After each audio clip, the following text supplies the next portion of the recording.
Assalamualaikum warahmatullahi wabarakatuh. Yang terhormat Bapak Kepala SMA 3 Bukit Tinggi, yang saya hormati Bapak dan Ibu Guru SMA 3 Bukit Tinggi, yang saya sayangi dan saya banggakan teman-teman yang seperjuangan dengan saya. Pertama, marilah kita panjatkan puja dan puji syukur kita atas kehadiran Allah SWT yang telah memberikan rahmat, taufik serta hidayahnya kepada kita sehingga kita dapat bertemu saat ini dalam keadaan sehat walafiat dan tidak kurang suatu apapun. Kedua, sholawat serta salam tak lupa kita haturkan kepada junjungan kita Nabi Agung Muhammad SAW yang selalu kita tunggu syafaatnya besok pada hari kiamat. Semoga kita termasuk umatnya yang mendapat syafaat beliau. Amin ya rabbal alamin. Pada kesempatan kali ini, saya akan menyampaikan masalah tentang dampak kemajuan teknologi bagi para pelajar. Di sini, saya akan mengambil dua macam alat elektronik yang sangat berpengaruh bagi para pelajar, yaitu TV dan telepon genggam yang sering kita sebut dengan handphone. Televisi sama halnya dengan media massa lainnya yang mudah kita jumpai dan dimiliki oleh siapapun, seperti media massa surat kabar, radio, atau komputer. Televisi sebagai sarana penghubung yang dapat memancarkan rekaman dari stasiun pemancar televisi kepada para penonton atau pemirsa lainnya di rumah. Rekaman tersebut dapat berupa pendidikan, berita, hiburan, dan lain-lain. Televisi memiliki fungsi sebagai media informasi dan penerangan, media pendidikan dan hiburan, media untuk memperkuat ideologi, politik, ekonomi, sosial budaya, serta media pertahanan dan keamanan. Televisi merupakan suatu alat elektronik yang menayangkan berbagai macam program acara. Di antaranya ada berita, acara musik, film, sinetron, komedi, reality show, talk show, dan juga ada acara religius. Televisi selalu menarik perhatian para pemirsa, termasuk perhatian para remaja muda yang masih berstatus sebagai seorang pelajar. Sebagai pelajar, mereka mempunyai suatu kewajiban untuk belajar. Pada malam hari, para pelajar menggunakan waktunya untuk belajar. Tetapi, apakah mereka dapat belajar dengan konsentrasi yang cukup? Banyak di antara mereka yang belajar sambil menonton televisi. Jika mereka ditanya orang tuanya mengapa belajar di depan televisi, mereka hanya menjawab kalau tidak sambil menonton TV, mereka tidak bisa konsentrasi untuk belajar. Padahal mereka tidak mau ketinggalan dengan program acara favorit mereka. Apakah cara belajar mereka sudah benar? Orang tua mempunyai peran yang sangat penting untuk mengarahkan putra-putrinya ke jalan yang baik. Orang tua harus bersikap tegas dalam hal ini. Seharusnya orang tua tidak menyalakan televisi pada waktu jam belajar putra-putri mereka, yang membiarkan putra-putri mereka belajar dengan tenang di dalam kamar.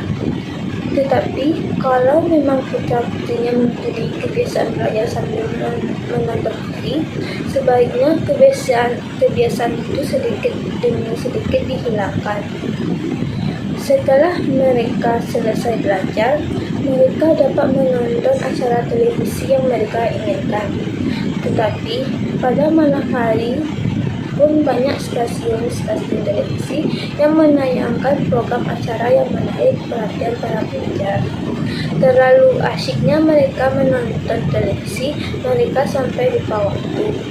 Mereka tidur sampai larut malam, akibatnya keesokan harinya mereka telat bangun pagi. Selain itu, pada saat jam pelajaran, mereka mengantuk dan tidak bisa memperhatikan pelajaran dengan baik.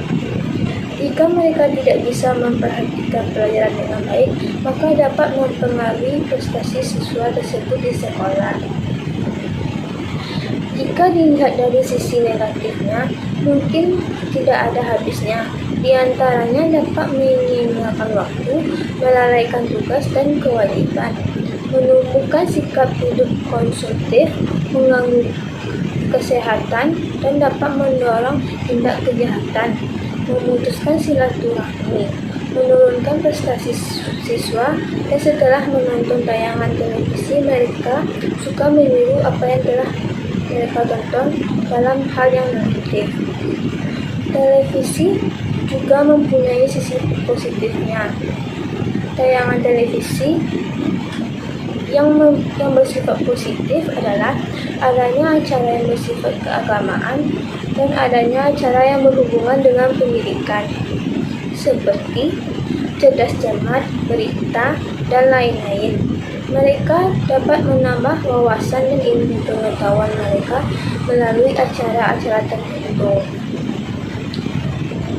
Untuk dapat mengoptimalkan fungsi TV, ada banyak hal yang dapat dilakukan, antara lain, pilihlah program acara televisi yang memang benar-benar bermanfaat bagi seluruh keluarga.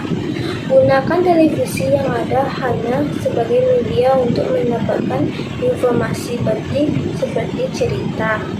Tentukan dan bedakan waktu menonton televisi bagi anak-anak yang belum dan sudah dewasa.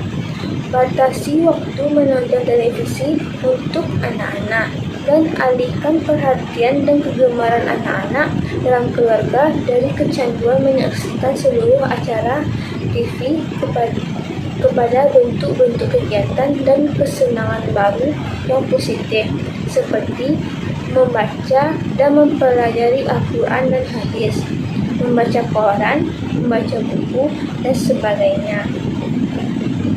Hadirin yang berbahagia, alat elektronik yang kedua adalah handphone. Pada saat ini, banyak anak muda atau para pelajar yang menggunakannya untuk alat berkomunikasi. Tapi, tidakkah Anda tahu bahwa anak muda sering menyalahgunakannya, yaitu untuk melihat hal-hal yang tidak patut mereka lihat, apalagi sebagai pelajar. Bayangkan jika para pelajar melihat hal-hal seperti itu, perilaku pelajar dewasa ini semakin menjadi-jadi. Tak sedikit pelajar yang ketawa menyimpan video dan foto yang tidak senonoh di handphone. Belum lagi, handphone juga digunakan untuk tukar-menukar jawaban ujian. Ada dua manfaat yang dapat kita peroleh.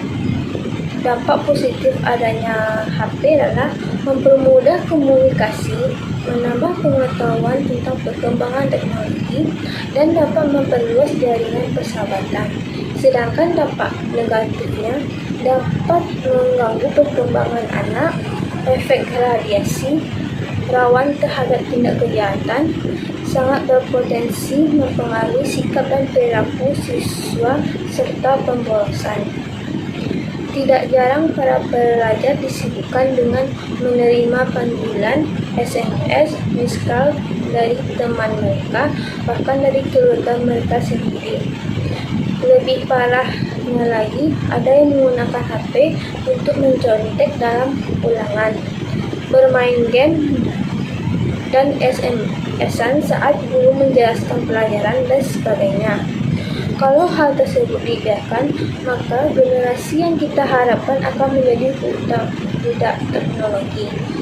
Sebaiknya, siswa lebih hati-hati dan bijaksana dalam menggunakan atau memilih HP, khususnya bagi para pelajar anak-anak. Jika memang tidak terlalu diperlukan, sebaiknya anak-anak jangan dulu diberi kesempatan menggunakan HP secara permanen. Jika tidak ada kontrol dari guru dan orang tua, HP bisa digunakan tidak pada fungsinya. Dengan menggunakan HP, maka pengeluaran kita akan bertambah. Apalagi kalau HP hanya digunakan untuk hal-hal yang tidak bermanfaat, maka hanya akan menjadi pemborosan saja. Perkembangan teknologi sekarang yang cukup modern dapat mempengaruhi dunia pendidikan di Indonesia. Maraknya HP sekarang juga sudah merusak akhlak pelajar di negeri kita. Menggunakan HP lebih baik tidak pada waktu belajar. Lebih baik lagi jika saat belajar HP dinonaktifkan. Jadi, para siswa tidak bisa memerlukan aktivitas lain selain belajar. Jika tidak seperti itu, para siswa dapat menggunakan fasilitas-fasilitas yang tersedia di handphone, misalnya kamera, video, musik, permainan, telepon, dan internet. Kebanyakan dari mereka sering menggunakan fasilitas internet, bukannya mencari informasi yang penting, tetapi malah membuka Facebook, Twitter, sehingga mereka internetan sambil belajar, bukan belajar sambil internetan. Jadi, semua itu tergantung diri kita masing-masing. Jika kita dapat selektif dalam memilih alat elektronik, dapat menggunakannya dengan tepat dan dapat mengambil unsur positifnya, insya Allah kita dapat menambah ilmu dan pengetahuan yang lebih luas. Sebagai seorang pelajar, jika kita tidak menyalahgunakan teknologi, kita dapat menemukan manfaat yang sangat besar dalam diri kita sendiri. Jadilah generasi muda yang berprestasi dan janganlah menjadi generasi muda yang merugikan di kemudian hari. Dengan demikianlah yang dapat saya sampaikan. Semoga kita semua dapat mengambil manfaat dari apa yang saya sampaikan. Terima kasih atas perhatian hadirin sekalian. Mohon maaf bila ada tutur kata saya yang salah dan tidak berkenan di hati Anda. Assalamualaikum warahmatullahi wabarakatuh.